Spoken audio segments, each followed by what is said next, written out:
Hi everybody, it's Robin from Roaming with Rover. Welcome back to the reading of Pride and Prejudice. We are on Volume 2, Chapter 13.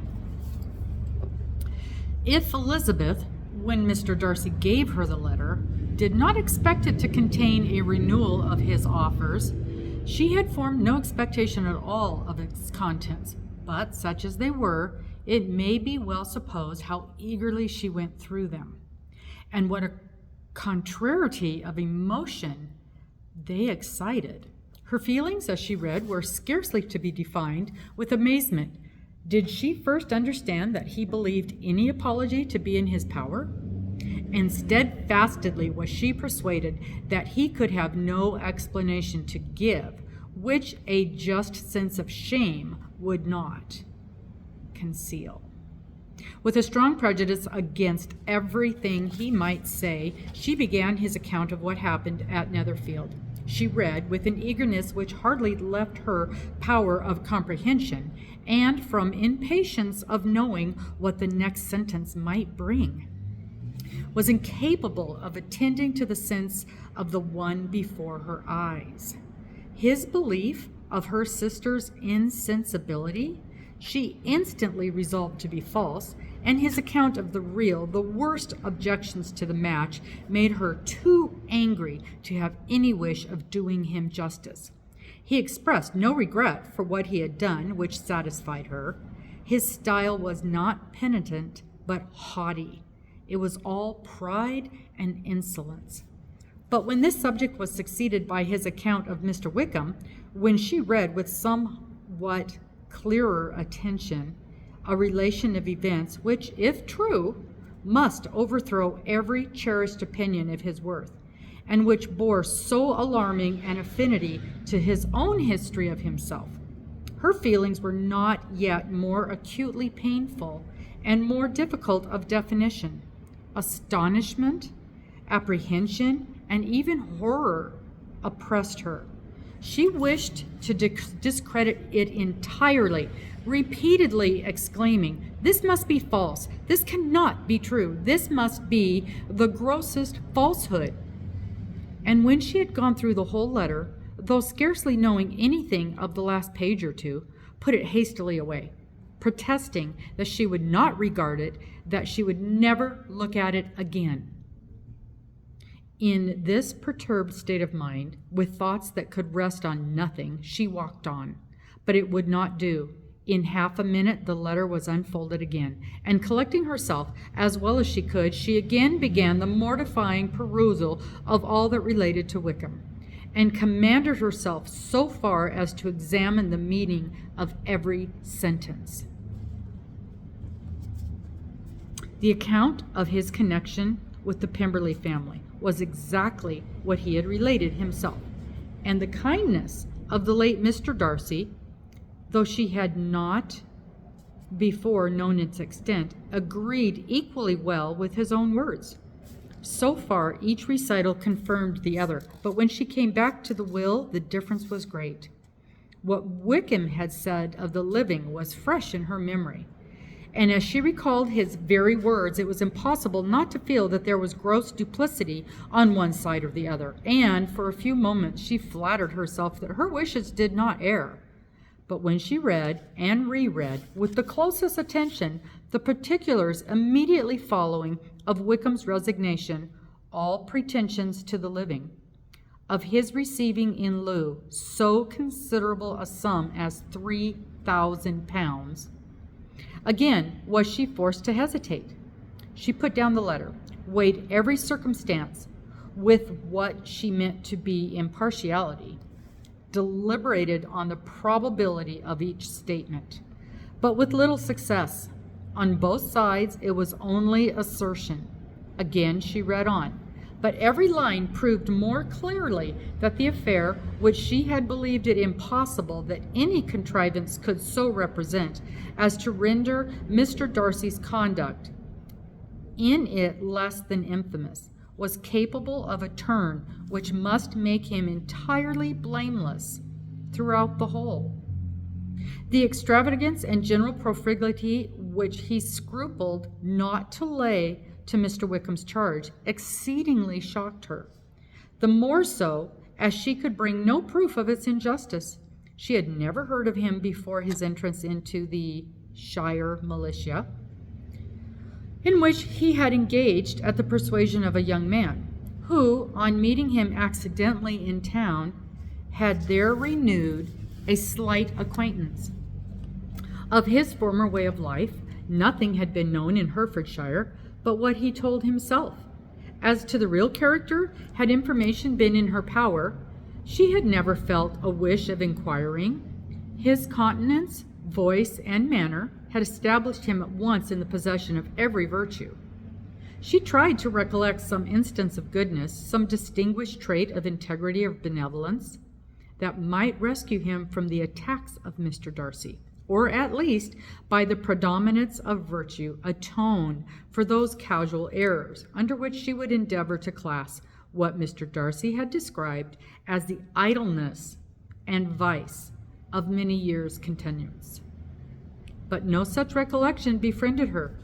She could see him instantly before her in every charm of air and address, but she could not remember no more substantial good than the general approbation of the neighborhood and the regard which his social powers had gained him in the mess.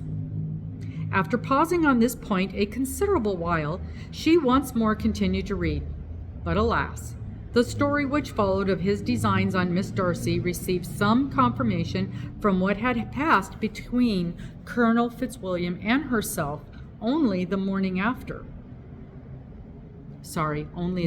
before.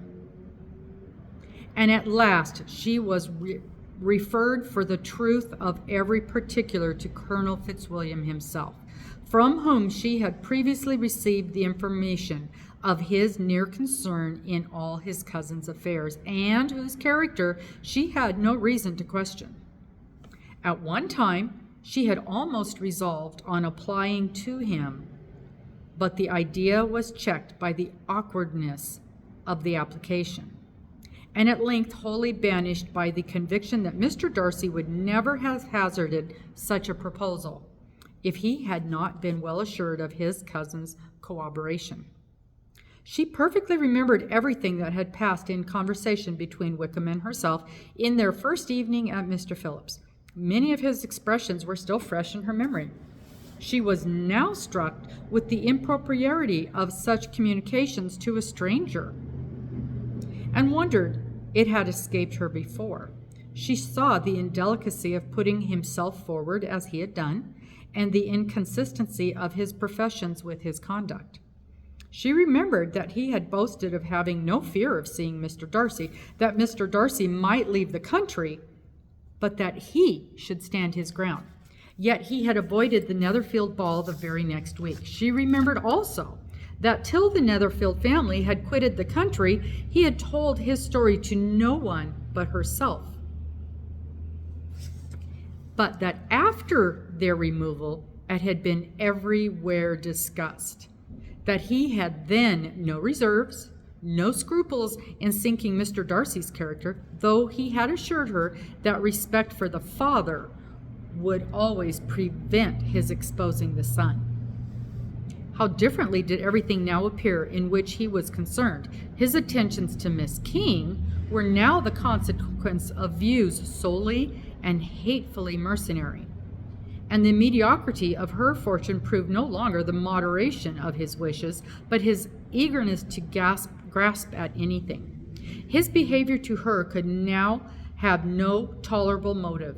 He had either been deceived with regard to her fortune, or had been gratifying his vanity by encouraging the preference which she believed she had most incautiously shown. Every lingering struggle in his favor grew fainter and fainter, and in farther justification of Mr. Darcy, she could not but allow that Mr. Bingley, when questioned by Jane, had long ago asserted his blamelessness in the affair. That proud and repulsive as were his manners, she had never, in the whole course of their acquaintance, been acquiescence which had latterly brought them much together, and given her a sort of intimacy with this ways, seen anything that betrayed him to be unprincipled or unjust. anything that spoke him of irreligious or immoral habits, that among his own connections he was esteemed and valued, that even Wickham had allowed him to merit as a brother, and that she often heard him speak so affectionately of his sister as to prove him capable of some amiable feeling, that had his actions been what Wickham represented them, so gross a violation of everything right could hardly have been concealed from the world, and that friendship between a person capable of it and such an amiable man as Mr. Bingley was incomprehensible. She grew absolutely ashamed of herself. Of neither Darcy nor Wickham could she think without feeling that she had been blind, partial, prejudiced, absurd. How despicably have I acted, she cried. I who have prided myself on my discernment. I who have valued myself on my abilities, who have often disdained the generous candor of my sisters and gratified my vanity in useless or blameless distrust. How humiliating in this discovery, yet how just a humiliation. Had I been in love, I could not have been more wretchedly blind, but vanity, not love, had been my folly. Pleased with the preference of one and offended by the neglect of the other, on the very beginning of our acquaintance, I have courted prepossession and ignorance, and driven reason away. Where either were concerned, till this moment, I never knew myself. From herself to Jane, from Jane to Bingley, her thoughts were in a line which soon brought to her recollection that Mr. Darcy's explanation there had appeared very insufficient, and she read it again. Wildly different was the effect of a second perusal. How could she deny that credit to his assertions in one instance, which she had been obliged to give in the other? He declared himself to have been totally unsuspicious of her sister's attachment, and she could not help remembering what Charlotte's opinion had always been. Neither could she deny the justice of his description of Jane. She felt that Jane's feelings, though fervent, were a little displaced, and there was a constant complacency in her air and manner, not often united with great sensibility. When she came to that part of the letter in which her family were mentioned in terms of such mortifying yet merited reproach, her sense of shame was severe. The justice of the charge struck her forcibly for denial, and the circumstances to which he particularly alluded as having passed at the Netherfield ball and as confirming all his first disapprobation could not have made a stronger impression on his mind than on hers. The compliment to herself and her sisters was not unfelt. It soothed, but it could not console her for the contempt which had been thus self-attracted by the rest of the family. And as she considered that Jane's disappointment had in fact been the work of her nearest relations, and reflected how materially the credit of both must be hurt by such impropriety of conduct, she felt depressed beyond anything she had ever known before. After wandering along the lane for 2 hours, giving way to every variety of thought, reconsidering events, determining probabilities, and reconciling herself as well as she could to the change so sudden and so important, fatigue and a recollection of her long absence made her at length return home, and she entered the house with the wish of appearing cheerful as usual, and the resolution of repressing such reflections as must make her unfit for conversation. She was immediately told that the gentlemen from Rossings had each called during her absence, Mr. Darcy only for a few minutes, to take leave, but that Colonel Fitzwilliam had been sitting with them at least an hour, hoping for her return, and almost resolving to walk after her till she could be found. Elizabeth could but just affect concern in missing him. She really rejoiced at it. Colonel Fitzwilliam was no longer an object. She could think of only her letter.